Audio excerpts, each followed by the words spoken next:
नाज़रीन, Saudi Arabia एक great initiative के साथ जब वो सामने आ रहा है और ऐसा इनिशिएटिव सऊदी अरेबिया ही ले सकता है और उसी को लेना चाहिए। और इसमें रीजन के अंदर अमन व अमान कायम करने की एक कोशिश है, एक एफर्ट है जो की जा रही है। नॉन एग्रेशन एग्रीमेंट ये सऊदी अरेबिया ने प्रपोज किया है। कोई किसी पर हमला नहीं करेगा, ना ईरान पर हमला होगा और ना ईरान किसी के ऊपर जब वो अटैक करेगा। ईरान की जानिब से इस इनिशिएटिव को जब वो वेलकम किया गया है और ये एक तरह से ईरान के लिए सिक्योरिटी गारंटी है। ईरान भी तो यही कह रहा है कि उन पर हमला नहीं होना चाहिए। और ईरान ने आज तक गल्फ जो स्टेट्स हैं और जॉर्डन, इन मुल्कों के ऊपर कभी अटैक नहीं किया अनटिल एंड अनलेस के अमेरिका ने इन मुल्कों की बेसिस को इस्तेमाल करते हुए ईरान के ऊपर जो वो अटैक लॉन्च किया और इनकी बेसिस और टेरिटरी जो है वो इस्तेमाल हुई। इससे पहले ईरान ने आज तक इनके ऊपर कोई अटैक नहीं किया। हालांकि अमेरिका दहाइयों से यहां पर इसलिए मौजूद है कि जी ईरान अटैक करेगा, जो कि ईरान ने नहीं किया। तो अब ये नॉन एग्रेशन एग्रीमेंट ये सऊदी अरेबिया ने प्रपोज किया है और एक एफर्ट ये है कि जैसे यूरोप था, यूरोप में भी बहुत जंगें होती थी। यूरोपियंस की तारीख अगर आप कभी पढ़ें तो कोई आपको एक ऐसा दौर नहीं मिलेगा कि सब आराम सुकून शांति से चल रहा है। मुसलसल यूरोप जब वो जंगों में, आपसी जंगों के अंदर, दो वर्ल्ड वॉर्स कहां लड़ी गई थी, उनका आगाज कहां से हुआ था? यूरोपियन से हुआ था ना, यूरोप आपस में लड़ रहा था। तो सऊदी अरेबिया की एफर्ट है कि उसी मॉडल को फॉलो करते हुए मिडिल ईस्ट के अंदर जो है वो अमन लाया जाए। लेकिन अब इसमें मसला वही इजराइल है जिसका कारोबार चलता ही नहीं है जब तक यहां पर जंगे ना हो। तो इजराइल को कौन लगाम डालेगा? सऊदी अरेबिया, ईरान, तुर्की, कतर, मिस्र, ये तो चलो बैठकर अपने मामला तय कर लेंगे। अभी भी ये मिलकर ही मामला तय करने जा रहे थे कि ईरान ने ये जंग छेड़ दी, इजराइल ने ये जंग छेड़ दी इनके रिलेशंस को डिसरप्ट करने के लिए। तो अब ये प्रोजेक्ट कितना कामयाब होगा? असल मसला तो इजराइल है। इजराइल को कौन लगाम डालेगा, उससे कौन नॉन अग्रेशन गारंटी लेगा, ये बहरहाल इसका एक बड़ा चैलेंज रहेगा। प्रेसिडेंट शी ने ट्रंप को बताया कि दुनिया एक क्रॉस रोड के ऊपर खड़ी है और इस वक्त इंटरनेशनल सिचुएशन जो है वो बहुत ही खराब हालत में जा चुकी है। क्या ट्रंप, क्या अमेरिका जो है वो चाइना के साथ पार्टनर बनेगा फॉर स्टेबलाइजिंग द वर्ल्ड? दुनिया में अमन अमान कायम करने के लिए क्या अमेरिका चाइना का पार्टनर बनेगा? ये उन्होंने ट्रंप को कहा। और हिजबुल्लाह ने बहुत ही इंपैक्टफुल हमले जब लॉन्च किए हैं, बड़ी तेजी के साथ हिजबुल्लाह की जो कैपेबिलिटीज हैं ड्रोन्स की, उनमें इजाफा देखा जा रहा है। और अभी कुछ नए हमलों में जो इजरायली फौज की कैजुअलिटीज हैं वो रिपोर्ट हो रही हैं। जो इजरायली फौज ने जगह जगह पर पड़ाव कर रखा है वहां पर जो है वो अटैक किया गया है हिजबुल्लाह की जानिब से। ये तमाम सूरत हाल आपके साथ शेयर करेंगे, लेकिन सबसे पहले रशियन इंटेलिजेंस क्या कह रही है। रशियन इंटेलिजेंस तो फिर नजर रखनी पड़ेगी ना कि भाई वो क्या देख रहे हैं सूरत हाल, मिडिल ईस्ट में आगे क्या होने जा रहा है। रशियन इंटेलिजेंस सेज कि the return of the war against Iran can not be ruled out. Iran के खिलाफ दोबारा जंग को रूल आउट नहीं किया जा सकता। ईरान के खिलाफ दोबारा जंग हो सकती है, ईरान पर दोबारा अटैक हो सकता है। और 28 फरवरी से पहले भी रशियन इंटेलिजेंस ऐसी ही रिपोर्ट्स दे रही थी। तो देखिए, इस वक्त कोई अहमक ही होगा जो ये देखेगा कि जंग जब वो खत्म होगी और जंग दोबारा नहीं होगी। देखिए, बात यह है कि क्या इजराइल ने अपना ग्रेटर इजराइल प्रोजेक्ट छोड़ दिया है? क्या इजराइल ने ईरान को तबाह करने की जो उसकी साजिश है उसको रोक दिया है? तो फिर जंग कहां रुकी है? उनको ईरान ने मुंह तोड़ जवाब दिया है, उनके मंसूबे फेल हुए हैं, लेकिन उन्होंने अभी तक अपने प्रोजेक्ट्स को छोड़ा नहीं है। हाँ, यूरोप में कितनी तब्दीली आती है, अमेरिका की पॉलिसी में कितनी तब्दीली आती है, वो एक अलग मैटर है। और अभी वहां पर ऐसा कोई नजर नहीं आ रहा कि कोई इमीडिएट तब्दीली जो वो आ जाए। तो इसलिए जंग तो एक्चुअली खत्म हो ही नहीं है। सीज फायर जो 2 हफ्तों का था वो वैसे एक्सपायर हो चुका है। और इस वक्त अगर अमेरिका और इजराइल अटैक कर दें तो क्या सीज फायर उनको रोकेगा? सीज फायर एग्रीमेंट उनको रोकेगा, जो एग्रीमेंट कहीं एग्जिस्ट करता ही नहीं है? क्या दुनिया का इंटरनेशनल लॉ और मोरालिटी उनको रोकेगी? क्या चीज उनको रोकेगी? तो जंग खत्म कहां हुई है वैसे? तो ये जो होता है ना कि जिसमें बरहरास बमबारी हो रही होती है, ये बस इतना ही टाइम होता है जो आपने मैक्सिमम 40 दिन देखे। जंग तो जारी है, ठीक। और जब उनके स्टॉक्स भर जाएंगे या इतने मुनासिब हो जाएंगे कि वो समझेंगे कि अब काफ़ी हैं तो एक बार फिर ईरान पर हमला करने के लिए आएंगे। और इसलिए ईरान अपनी तैयारियां जो वो कर रहा है, रशियन इंटेलिजेंस ने भी कंफर्म कर दिया। दूसरा जो रशिया ने ये कहा है कि यूके, फ्रांस और अदर जो नेटो मेंबर्स हैं ये यूक्रेन को असिस्ट कर रहे हैं। जो अफ्रीका रीजन है, अफ्रीका के अंदर जो सहारा रीजन है, ये माली वाला और बुर्किना फासो, ये सारा एरिया, इसमें यूक्रेन इन्वॉल्व है। और यूक्रेन के पीछे बरतानिया, फ्रांस और अदर नेटो कंट्रीज है। वो तो एक देखें, यूक्रेन की जंग इसलिए हम कहते हैं कि वो ग्लोबली लड़ी जा रही है, वो अफ्रीका में भी लड़ी जा रही है, वो मिडिल ईस्ट में भी लड़ी जा रही है, हर जगह पर जो है वो लड़ी जा रही है। तो इसलिए यूक्रेन की जंग से मिडिल ईस्ट में होने वाले वाकयात को आप आइसोलेट करके नहीं देख सकते। अच्छा, अब इसी के साथ जो है वो रशिया के जो फॉरेन मिनिस्टर हैं और ईरान के जो फॉरेन मिनिस्टर हैं उनकी मुलाकात हुई है ब्रिक्स समिट पे। और जॉन मेयर शैमर क्या बात कर रहे हैं, जो अमेरिका के बड़े पॉलिटिकल थिंक टैंक हैं, उन्होंने कहा कि अगर इजराइल ये जंग हारता है, देखें जंग अभी जारी है, अगर इजराइल ये जंग हारता है तो इजराइल जो है वो न्यूक्लियर अटैक ईरान पर कर सकता है। और वक्त आ गया है कि अब दुनिया में जो बदमाश रियासत है उसको लगाम डाली जाए। इजराइल को या तो डिसआर्म किया जाए, इसका न्यूक्लियर इससे जब लिया जाए, या फिर इसको अबॉलिश किया जाए। यह बहुत बड़ी बात है, यह तो कोई ओआईसी लीडर ये बात करने की जरूरत नहीं कर सकता। इजराइल को अबॉलिश किया जाए। अबॉलिश आप क्या मतलब समझते हो? खत्म कर देना, अबॉलिश कर देना। जैसे आप प्रोजेक्ट शुरू करते हैं और आप फिर उस प्रोजेक्ट को जब खत्म कर देते हैं, अबॉलिश कर देते हैं, तो इस प्रोजेक्ट को भी अब या तो अबॉलिश कर दिया जाए या फिर इसको डिसआर्म किया जाए। The world can no longer carry this burden. दुनिया अब यह बोझ नहीं उठा सकती। तो यही बात तो खालिद मिशाल ने की थी, हम कई बार इस बात को कोट कर चुके हैं। उन्होंने कहा था कि इजराइल आलमी मफादात के ऊपर बर्डन बन चुका है। आज दुनिया में इतना क्राइसिस, इतनी खराब हालात जो कि मजीद खराबतर होते चले जा रहे हैं, फ्लाइट्स कैंसिल हो रही हैं, रोजगार जा रहे हैं, नौकरियां खत्म हो रही हैं, इंडस्ट्रीज तबाह हो रही हैं, क्या कुछ नहीं हो रहा। इसकी सारी वजह क्या है, कौन है? तो डेफिनेटली इजराइल है। देखिए, इजराइल एक ऐसी कॉलोनियल एंटिटी है, जैसे आप सादा मिसाल में देखेंगे, आप किसी इलाके में अगर कोई शराब खाना खोलते हैं तो आप उस इलाके को, उसका जो थाना है, उसकी जो सारी एडमिनिस्ट्रेशन है, उसको करप्ट करते हैं, उसको जो है वो लेन देन, उसके साथ मामलात, रिश्वत, ये सारा करते हैं, तो आपका वो काला धंधा जो है वो चल सकता है। तो इसी तरह इजराइल ने इंटरनेशनल सिस्टम को करप्ट किया है, क्योंकि इंटरनेशनल सिस्टम करप्ट नहीं होगा तो फिर ये एंटिटी कायम नहीं रह सकती। मोरालिटी के ऊपर, इंटरनेशनल लॉ के ऊपर, यूनाइटेड नेशन चार्टर के ऊपर ये एंटिटी नहीं चल सकती। कौन से लॉ के तहत वो अपने बॉर्डर्स को एक्सपैंड किए जाते हैं और कौन से लॉ के तहत जिसमें उनके कोई बॉर्डर ही नहीं है, इजराइल के कोई बॉर्डर ही नहीं है। वो कहें कि हमारे बॉर्डर जो वो मिस्र तक जाते हैं, तो वो कह सकते हैं क्योंकि उनके कोई डिफाइंड बॉर्डर है ही नहीं। तो ये दुनिया को सोचना है कि ये जो इतना पेन इस वक्त दुनिया उठा रही है, जैसे उर्दगान ने खुद कहा था कि ये जो बिल है, ये सारा जंग का बिल, ये दुनिया पे करेगी बिला वजह। जंग इजराइल की है लेकिन इसका बिल जो है वो दुनिया पे करेगी। तो वो दुनिया इस वक्त पे कर रही है। यूरोप हर रोज 500 जो मिलियन यूरोज है डेली एक्स्ट्रा पे कर रहा है। $35 बिलियन अमेरिकन ने एक्स्ट्रा पे किए हैं फॉर एनर्जी प्राइसेस। $35 बिलियन एक अमेरिकन के जेब के ऊपर कितना बोझ गया है। तो आपके सामने है कि इजराइल एक ग्लोबल सिक्योरिटी थ्रेट बन चुका है। सो जॉन मेयर शैमर यही बात कर रहे हैं, बट ऐसा अभी कुछ नजर नहीं आ रहा कि कोई इजराइल को जो लगाम डाली जाएगी।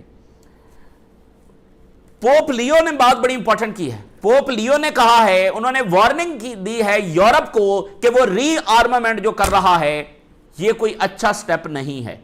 यूरोप का दोबारा से असलहा और डिफेंस और इसके अंदर सारा इन्वेस्ट करना, रीआर्मामेंट यूरोप की, ये अच्छा फैसला नहीं है। और उन्होंने कहा कि इससे एजुकेशन और हेल्थ ये हर्ट होगी, क्योंकि आपको हेल्थ और एजुकेशन से ही पैसा निकालना पड़ेगा। इससे लोगों की जिंदगियां और ज्यादा जब मुतासर होंगी। अगेन, ये क्यों हो रहा है? देखें ना, अपने ही यूरोप एक आइडियल वेलफेयर रियासतें हैं, अब उनको पैसा निकालना पड़ेगा वहां से। क्यों क्योंकि एक यूक्रेन जंग है और एक मिडिल ईस्ट की ये जंगें हैं। यूक्रेन जंग जिसको वो बिला वजह तवालत दे रहे हैं, तो ये सारे उसके क्राइसिस हैं। और आप देखें कि हुकूमतें हिल रही हैं यूरोपियन। अभी तो फ्रांस में इलेक्शन होगा, तो आप देखिए मैक्रोन इंतहाई अनपॉपुलर है और जर्मन चांसलर इंतहाई अनपॉपुलर, और बरतानिया के प्राइम मिनिस्टर जो इस वक्त बिल्कुल उसकी कुर्सी बचती या नहीं बचती कुछ कहा नहीं जा सकता। उसके वज़रा मुस्ताफी होकर खुद वज़ीर आज़म के दौर में जब वो शामिल हो रहे हैं। और पोप ने फिर एक बड़ी इंपॉर्टेंट बात की इसी स्पीच के अंदर। उन्होंने कहा कि ये दोबारा से रीआर्मामेंट करना और डिफेंस में पैसा लगाना, इससे सिर्फ ये होगा कि लोग मजीद मुश्किलात का शिकार होंगे और ये अमीर करेगा उस मुट्ठी भर इलीट को जिनको कोई परवाह नहीं है कॉमन गुड की, जिनको दुनिया की कोई परवाह नहीं है। वो मुट्ठी भर इलीट को ये फायदा होगा इससे कि जो आप असले के ऊपर पैसा खर्च करेंगे। पोप भी बार बार उस मुट्ठी भर अफराद की बात कर रहे हैं, प्यूटन भी इससे पहले बात करते रहे हैं। और एप्स्टीन फाइल तो है ही मुट्ठी भर अफराद की कहानी, वही बंच ऑफ एलीट जो दुनिया को कंट्रोल कर रही है और अमेरिकन पॉलिसी को कंट्रोल कर रही है। सो यही तो है ये, यानी कि ईरान जंग के पीछे भी वही लोग हैं, यूक्रेन जंग के पीछे भी वही लोग हैं, बाकी दुनिया के क्राइसिस, अफ्रीका में जो कुछ हो रहा है, लैटिन अमेरिका में जो कुछ हो रहा है, स्मगलिंग, डायमंड, ये सारे आप जो काले धंधे इंटरनेशनली हो रहे हैं उसके पीछे वो बंच ऑफ एलीट ही है। तो पोप देखें कि उनका जिक्र कर रहे हैं बार बार, तो ज़ाहिर है वो बहुत ज़्यादा राज जानते हैं कि वो कौन लोग हैं। तो यूरोप से आज खबर यह है कि जेट फ्यूल शॉर्टेज मजीद हो रही है और यूरोपियन जो फेयर्स हैं यानी एयरलाइंस के किराए हैं इस समर वो मजीद इंक्रीज अब होने वाले हैं। आपको पता है समर में यानी वो पीक टाइम होता है कि पूरी दुनिया से लोग जो वो ट्रैवल करते हैं, तो अब प्राइसेस बहुत हाई होंगी। एयरलाइंस जो फ्लाइट्स भी कैंसिल कर रही हैं और उधर जो है वो किराए बढ़ रहे हैं, तो लोगों के लिए ट्रैवल करना बहुत मुश्किल होगा। तो समर में जहां पर इकॉनमी को बूस्ट आना चाहिए था वो बहुत बुरे तरीके से हिट होने जा रही है। आपको पता है बहुत सारे कारोबार ऐसे होते हैं कि वो इंतजार कर रहे होते हैं कि अपने सीजन का, कि सीजन के बाद वो 6 महीने फिर बैठकर उसी सीजन की कमाई वो खा रहे होते हैं। तो वो सीजन ही ना लगे तो फिर कितने कारोबार जो वैसे ही फारिग हो जाएंगे, कितनी नौकरियां जब चली जाएंगी। और आईएमएफ ने कहा है कि ग्लोबल इकोनॉमी जो है वो नेगेटिव सिनेरियो की वजह से जा रही है due to prolonged war in Middle East. देखें जंग खत्म नहीं हुई है, क्योंकि आपने क्या कोई मुआहिदा किया है? क्या रोज ट्रंप ये नहीं कहता कि हम हमला कर सकते हैं? तो जंग खत्म कहां हुई है? मुआहिदा होता है, जंग के खात्मे का ऐलान होता है, तो जंग कोई खत्म नहीं हुई है मिडिल ईस्ट के अंदर। मुसलसल एक जंग की तलवार लटक रही है। अच्छा, अब क्या यूएई के जो कोई अहम रहनुमा हैं, कोई ऑफिशियल्स हैं या यूएई के सदर हैं, क्या वो इस वक्त तल अवीव में हैं? क्योंकि एक रॉयल प्लेन यूएई का वो तल अवीव पहुंचा है और उसके बाद जब वापस आया, कल रात वो तल अवीव पहुंचा, कुछ देर पहले जब वापस वहां से रिटर्न हुआ है। तो रॉयल प्लेन है, अब पता नहीं इसके अंदर जब वो कौन गया है। अच्छा, जो नेतन्याहू का एक करीबी साथी है जो कि नेतन्याहू के विजिट में 26 मार्च को यूएई आया था, उसने अहवाल बयान किया है कि नेतन्याहू का कैसा इस्तकबाल यूएई में किया गया। Former Netanyahu aide claim to have joint secret UAE visit. अब जरा देखिए कि ये जलती पर तेल का काम कैसे कर रहे हैं। अभी भी इन मुल्कों को समझ नहीं आ रही कि इजराइल इनका दोस्त नहीं है। अब इसको ये लिखने की जरूरत थी। अब जरा सोचें इनकी साजिशें, ये थ्रू आउट द सेंचुरीज यही कुछ करते आए हैं और ये यही करने में माहिर हैं। कहता है कि यूएई के सदर और उनके फैमिली मेंबर्स ने आकर जो है नेतन्याहू का इस्तकबाल किया। और जब नेतन्याहू जब वो यूएई की सॉइल पर उतरा तो वो बहुत ज्यादा खुश थे और यूएई के सदर ने नेतन्याहू की गाड़ी को पर्सनली जो है वो ड्राइव किया और अपनी प्राइवेट व्हीकल के अंदर, प्राइवेट गाड़ी के अंदर खुद ड्राइव करके एयरपोर्ट से या जहां भी वो उतरा, किसी बेस पर व्हाटएवर, तो वहां से वो लेकर पैलेस तक खुद यूएई के सदर जब वो ड्राइव करके लेकर आए। और उन्होंने बहुत ज्यादा रिस्पेक्ट दी नेतन्याहू को, personally driving him in his private vehicle from the plane all the way to palace. ये मुझे बताइए, ये लिखने की क्या जरूरत थी कि उनकी फैमिली ने भी आकर नेतन्याहू का इस्तकबाल किया, एंड दे वर ओवरजॉयड, वो बहुत ज्यादा खुश थे, उनकी फैमिली बहुत खुश थी कि नेतन्याहू उनके सॉइल के ऊपर उतरा, और यूएई के सदर बहुत खुश थे। ये उसने लिखा है। अब आप जरा सोचें कि वो बताना क्या चाह रहा है, ईरान को क्या मैसेज दिया जा रहा है, बाकी रीजन को क्या मैसेज दिया जा रहा है। और वो लोग जो नेतन्याहू को अपने घर बुलाकर और अपने बीवी बच्चों से मुलाकात करवाते हैं और कहते हैं कि हम बड़े खुश हुए हैं, सो ठीक है, वो जिस भी कश्ती में सवार हुए हैं, अगर वो नेतन्याहू के साथ अपने बीवी बच्चों को मिलवाते हैं और उस पर खुश होते हैं और अपने अपने घर बुलाते हैं, तो ठीक है, ये उनकी मर्जी है, ये उनकी पॉलिसी है। अब इसमें अगला ट्विस्ट देखिए, यूएई ने डिनाई कर दिया कि नेतन्याहू का कोई दौरा यूएई का हुआ ही नहीं है। अब बताएंगे क्या करना है। यूएई कह रहा है कोई नेतन्याहू यहां पर आया ही नहीं है। डेफिनेटली वो आया है, बट अब ये क्यों डिनाई कर रहे हैं, ये गेम्स हैं जो वो खेल रहे हैं। बहरहाल एक बड़ा ही संगीन वाकया हुआ है, और संगीन वाकया यह हुआ है कि बेन गवर बहुत सारे सेटलर्स के साथ मस्जिद अक्सा में दाखिल हुआ है, और इसने इजरायली झंडा भी उठा रखा था। यह पहली बार हुआ है for the very first time ever कि इजरायली झंडा अंदर लाया गया, यानी एक तरह से उसने वहां पर इजरायली झंडा लहराया है। उसने इजरायली झंडा पकड़ रखा था, और उसने क्या बात की, इसने कहा कि हमने सबको शिकस्त दे दी है, और अल अक्सा, जिसको वो टेंपल माउंट कहते हैं, is now in our hands, ये अब हमारे कंट्रोल में मुकम्मल तौर पर आ चुकी है। ये उसके अल्फाज हैं। और मिस्र कह रहा है कि हम तो जेट्स डिप्लॉय करेंगे ईरान के खिलाफ, और जॉर्डन कह रहा है कि हम तो इजराइल की तरफ जाने वाले मिसाइल रोकेंगे। जॉर्डन की गवर्नमेंट की ये कह रही है, क्योंकि इसी से अमन का रास्ता जब निकलेगा। बहरहाल अब ये आपके सामने सूरत हाल है, ये बहुत ही सेंसिटिव है। ये मतलब इस तरह से उनका अंदर जाना और वहां पर खड़े होकर वो ये अनाउंस कर रहा है, और ये बिल्कुल सब खामोश बैठे हुए हैं, तमाशाई हैं, और बल्कि इजराइल की तरफ जाने वाले मिसाइल रोकते हैं। ये आपको बताया ना कि मिडिल ईस्ट में अचानक कुछ होता है, मतलब मुजाहरे शुरू हो गए, इस तरह के वाकयात हो गए, वो अचानक होते हैं। तो इसलिए ये बड़े ही एहतियात की ज़रूरत है इन तमाम गवर्नमेंट्स को, क्योंकि ये मामलात बड़े हसास हैं। देखें, लोग मुसलसल देख रहे हैं ना, मुसलसल देख रहे हैं अपनी गवर्नमेंट्स का क्या बिहेवियर है, फ़लस्तीनियों के साथ जो कुछ होता रहा उस पर इन्होंने क्या किरदार अदा किया, और पॉलिसी वहीं से गलती। देखें, बुनियादी गलती वहीं हुई है, गजा पर साइलेंस ही बुनियादी गलती है, और गजा में ये सारा कुछ बर्दाश्त करना कि इसी से अमन आएगा, यही गलती शुरू हो रही है। और फिर वही खामोशी को इन्होंने लेबनान में किया, वही खामोशी यमन में, वही खामोशी ईरान में। लेकिन आगाज गजा से ही है, तो उस बुनियाद को पहले दुरुस्त करें, गजा पर जब वो खड़े हो जाएं, जहां पर इस वक्त भी जेनोसाइड जो जारी है। गजा में जेनोसाइड को बर्दाश्त करके कोई अमन नहीं आएगा यहां पर, बल्कि ये उसी का रिएक्शन ही है कि हम इतना बड़ा वायलेंस देख रहे हैं। और हिजबुल्लाह ने बताया कि उन्होंने गैदरिंग ऑफ इजरायली सोल्जर्स को हिट किया है, और जो इजरायली ऑफिशियल्स हैं वो क्या कह रहे हैं, जो नॉर्थ के मेयर्स हैं वो ये कह रहे हैं कि ये जो वीक गुजरा है ये उनके लिए सबसे ज़्यादा डिफ़िकल्ट था, और जो नॉर्थ है ये मुकम्मल हालत जंग के अंदर है, और इजरायली जो इस्टेब्लिशमेंट है वो बहुत ज़्यादा डिफ़िकल्टी फेस कर रही है, इजरायली आर्मी के पास कोई सोल्यूशन नहीं है, और north is living in a real war and we are facing here is not a life, और म्यूनिसिपैलिटीज है वो हेल्पलेस हैं।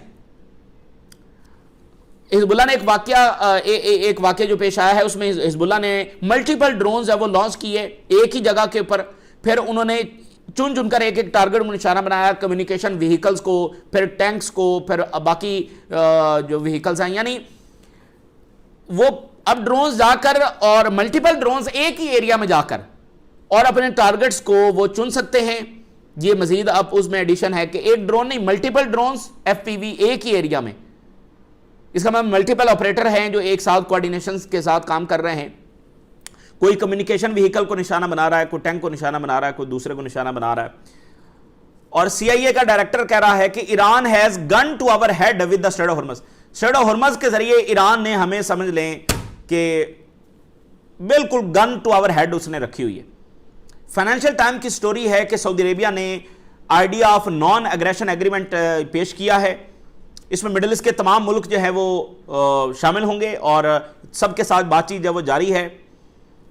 और ये हेलिसिंकी प्रोसेस जब वो इसको कहा जाता है, कोल्ड वॉर के ज़माने में यूरोपियंस ने अपने अंदर जो एक टेंशन्स थी और सारी मामलात ख़राबी थी उसको इस तरह थ्रू मल्टीपल डायलॉग प्रोसेस के ज़रिए हल किया था। बेहतरीन प्रोसेस है, इसको सपोर्ट किया जाना चाहिए। और ये बात देखिए, फाइनेंशियल टाइम ने बताया है कि जो मौजूदा जंग हुई है, हालिया जंग हुई है, उसकी वजह से अरब और ओआईसी कंट्री जो है वो रिकंसिडर कर रहे हैं अपने अलायंसेस को, और जो रीजनल सिक्योरिटी फ्रेमवर्क है उस पर अब वो एतबार नहीं कर रहे हैं। अब वो नए अलायंसेस और नए रीजनल सिक्योरिटी फ्रेमवर्क की तरफ देख रहे हैं। बड़ी तेजी है, अर्जेंसी है अरब वर्ल्ड के अंदर। ये फाइनेंशियल टाइम की स्टोरी, यानी अमेरिका पर उनका एतबार जो वो खत्म हो चुका है। यूरोपियन कैपिटल जो है उन्होंने इस आइडिया को बेस्ट आइडिया करार दिया है फाइनेंशियल टाइम के मुताबिक, फ्यूचर कॉन्फ्लिक्ट को अवॉइड करने के लिए।